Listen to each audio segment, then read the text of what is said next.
नमस्कार दोस्तों, बहुत-बहुत स्वागत है आपका एडुइस्टा बाय अश्वनी में। और आज के इस वीडियो में हम देखेंगे क्लास 10th के एनसीईआरटी का चैप्टर नंबर 1 जो है आपका डेवलपमेंट। तो दोस्तों इस चैप्टर के बारे में हम देखेंगे डेवलपमेंट के बारे में कि लोगों की ग्रोथ कैसे होती है, ठीक है? या फिर उनका डेवलपमेंट कैसे होता है, क्या-क्या फैक्टर्स होते हैं, क्या-क्या उसकी अचीवमेंट्स होती हैं। तो इन सब चीज़ों के बारे में हम जानेंगे।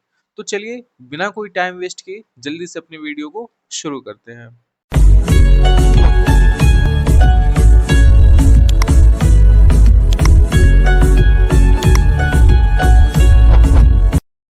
कह रहा है आगे बढ़ने से पहले हमको ये जानना होगा कि डेवलपमेंट क्या क्या प्रॉमिस करता है। ठीक है, प्रॉमिस करता है मतलब क्या क्या फैक्टर्स दिखाता है। जैसे हम डिफरेंट पीपल के देखें तो डिफरेंट टाइप्स के गोल्स हो सकते हैं। ठीक है, किसी को क्या अचीव करना है, किसी को कुछ और अचीव करना है।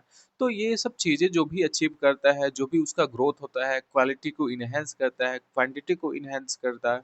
तो ये सब सारी चीजें ही मिला के क्या होती है, एक डेवलपमेंट के रूप में कंसिडर्ड की जाती हैं। ठीक है, वही कह रहा है कि डेवलपमेंट प्रॉमिस और रियल ग्रोथ, ये हमको क्या दिखाता है कि रियल ग्रोथ दिखाता है। कैसे? By enhancing total income. ठीक है, जो भी अगर मान लो कहीं काम कर रहा है तो उसकी इनकम क्या हो रही है, उसके इनकम में बढ़ोतरी हो रही कि नहीं हो रही है, उसकी स्टैंडर्ड ऑफ लाइफ कैसी है। ठीक है, पहले वो कैसे रह रहा था, अब उसके लाइफ में क्या क्या फैसिलिटीज या फिर क्या है, तो उसकी लाइफ अब डे बाय डे अगर बेहतर होते जा रही है पहले के मुकाबले, तो हमको ये सब क्या देखने को मिलता है, इसी चीज को हम कहते हैं एक तरह से उसका डेवलपमेंट हो रहा है। ठीक है, कह रहा है different peoples have different development goals. अब देखो कोई ऐसा ऐसा नहीं है कि कोई एक पीपल का या फिर सारे लोगों का कोई एक ही डेवलपमेंट गोल होगा। सबसे ज्यादा से ज्यादा पैसे कमाना, ज्यादा से ज्यादा प्रॉपर्टी खरीदना, कोई जरूरी नहीं है कि सिर्फ एक ही टाइप के गोल्स हो। तो इसमें क्या होता है ना कि डिफरेंट डिफरेंट टाइप्स के डिफरेंट डिफरेंट लोगों के डिफरेंट गोल्स भी होते हैं। ठीक है, फिर कह रहा है इनकम एंड अदर गोल्स। अब हम देखते हैं कि इनकम और उनके अदर गोल्स के बारे में। कह रहे people refer to earn more income. लोग क्या पसंद करते हैं, ज्यादा से ज्यादा पैसे कमाना for fulfilling their daily requirement of life. क्यों कमाना चाहते हैं? क्योंकि उनके डेली लाइफ में जो भी चीजों की जरूरत पड़ती है उनको एक्वायर करने के लिए, उनको हायर करने के लिए, ठीक है, अपने डिजायर को फुलफिल करने के लिए वो ज्यादा से ज्यादा पैसे कमाना चाहते हैं। फिर कह रहा है companies provide material things like money. अब देखो जहां वो काम करते हैं उनको क्या क्या मिलती हैं, सारी चीजें।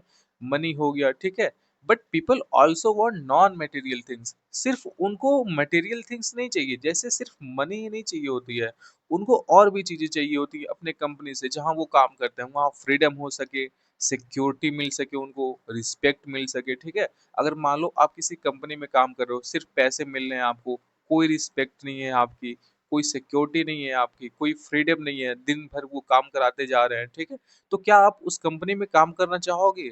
क्या आपकी ये स्टैंडर्ड ऑफ लाइफ अच्छी है? बिल्कुल नहीं है। ठीक है, तो ये हमारा डेवलपमेंट नहीं है। बट वहीं अगर बात करें, हम कंपनी में काम कर रहे हैं, रिटर्न्स में कंपनी भी हमको अच्छे प्रोवाइड्स कर रही है, ठीक है, बेनिफिट्स दे रही है, पैसे के साथ साथ आपको फ्रीडम मिल रहा है। ठीक है, फिर आपकी सिक्योरिटी इंश्योर की जा रही है, फिर आपको रिस्पेक्ट भी मिलता है कंपनी में। तो आप एक अच्छे मन से उस कंपनी में और से ज्यादा काम करना चाहोगे, जिससे उस कंपनी का भी ग्रोथ होगा, डेवलपमेंट होगा, और साथ में साथ आपका भी होगा। ठीक है, कह रहा है some companies provide less salary. कुछ कंपनीज ऐसी हैं जो पैसे तो कम देती हैं, ठीक है, लेकिन अपने साथ साथ वो रेगुलर ऑफर देती रहती हैं अपने एम्प्लॉयमेंट को। ठीक है, अब ऑफर कैसे आप देखोगे कि जब भी कोई फेस्टिवल आता है तो वो कुछ ना कुछ गिफ्ट देते रहते हैं हमेशा। मंथली उनका जो भी होता है, monthly of the employ of the month या फिर एम्प्लॉय ऑफ द वीक, कुछ इस टाइप के इंसेंटिव देते रहते हैं, जिससे लोगों का क्या होता है, मोराल थोड़ा बूस्ट होता है और ज्यादा से ज्यादा काम करने की इच्छा होती है। तो ज्यादा से ज्यादा काम करना भी अपने आप में क्या दिखाता है, एक ग्रोथ दिखाता है, और उनका धीरे धीरे उसमें ज्यादा से ज्यादा काम करेंगे तो उससे देखोगे क्या होता है ना कि वो डे बाय डे कुछ अच्छा सीखने को मिलता है उनको। तो इससे भी लोगों की क्वालिटी इंप्रूव होती रहती है।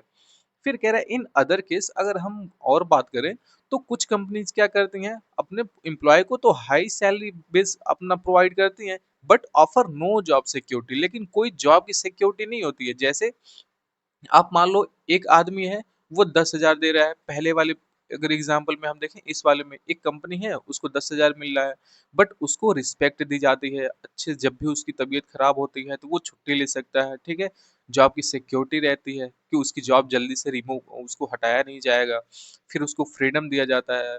तो ये सब चीजें यहाँ मिलती है। वहीं दूसरे वाले कंडीशन में देखें तो यहाँ जो पर्सन काम कर रहा है उसको मान लो 20,000 मिल रहा है, बट उसमें क्या है, जॉब की कोई गारंटी नहीं है, ठीक है। आज अगर 2 दिन वो छुट्टी लगातार कर दे तो अगले दिन उसको जॉब से निकाल दिया जा सकता है, ठीक है, फायर किया जा सकता है, तीसरे को जॉब पे रख दिया जा सकता है। तो यहाँ उसको सैलरी तो ज्यादा मिल रही है, बट कोई सिक्योरिटी नहीं है उसकी जॉब में, ठीक है, और ना ही कोई रिस्पेक्ट है उसकी जॉब में। तो क्या होगा, ये रिड्यूस करेगा सेंस ऑफ सिक्योरिटी को, यहाँ उसका मोरल धीरे धीरे क्या होगा, डाउन होता जाएगा। तो यही सब चीजें दिखा रहा है कि कहीं कहीं हमको क्या मिलता है, मटेरियलिस्टिक थिंग्स ज्यादा मिलता है, बट नॉन मटेरियलिस्टिक थिंग उतने नहीं मिलते, बट कहीं कहीं इसका जस्ट अपोजिट होता है। अब देखो कह रहा है नेशनल डेवलपमेंट क्या होता है, ये तो आपको अभी तक मैंने जो बताया ये है इंडिविजुअल डेवलपमेंट, ठीक है, किसी पर्टिकुलर पर्सन का या फिर कहें ग्रुप ऑफ पीपल का या फिर कहें कम्युनिटी का। अब देखते हैं ओवरऑल नेशनल डेवलपमेंट क्या होता है। कह रहा है national development refer to ability of a nation, ठीक है, ये नेशन की एबिलिटी को दिखाता है कि वो कितना इम्प्रूव कर सकता है, या फिर उस कंट्री में वहाँ के सिटीजन्स की स्टैंडर्ड ऑफ लाइफ कितनी क्वालिटी इनहेंस कर सकती है, ठीक है। तो जब हम इन सब चीजों को देखते हैं एक नेशन लेवल पे आके, ठीक है, एक कंट्री के लेवल पे आके, तो इसी को बोलते हैं नेशनल डेवलपमेंट। कह रहा है standard of living of a citizens depend upon per capita income. अब देखो हम ये सब चीजें देखते कैसे हैं कि किसी सिटीजन्स का स्टैंडर्ड ऑफ लिविंग कैसा है, तो ये हम देखते हैं पर कैपिटा इनकम पे, ठीक है। पर कैपिटा इनकम मतलब क्या होता है कि एक आदमी एवरेज में कितना कमाता है, ठीक है।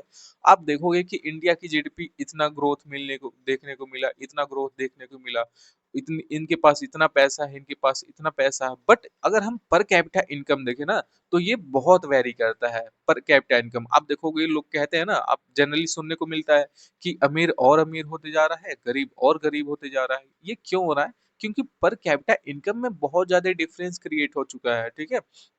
आप देखोगे कि 100 आदमी मिलके सिर्फ 50 रुपए कमा रहे हैं, वहीं एक आदमी मिलके 100 रुपए कमा रहा है। तो आप देख रहे हो ना, इनकम में दोनों की डिफरेंस बहुत ज्यादा है। यही हमारा दिखाता है पर कैपिटा इनकम। अगर हम इसकी एवरेज निकाले तो वो तो बहुत कम आएगा।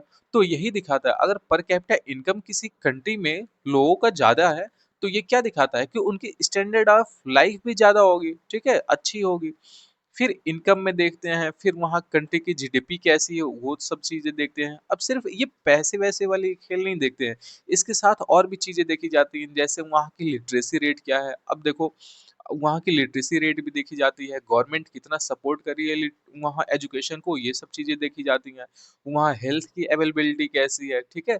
तो ये सब कुछ फैक्टर्स होते हैं। अगर ये सब फैक्टर्स पॉजिटिव डायरेक्शन में जाते हैं तो हम ये मान सकते हैं कि उस कंट्री का डेवलपमेंट अच्छे तरीके से हो रहा है। वो कंट्री उनकी अपनी क्वालिटी को इनहेंस कर रही है, ठीक है, अपने लोगों को एक अच्छे स्टैंडर्ड ऑफ लाइफ दे रही है।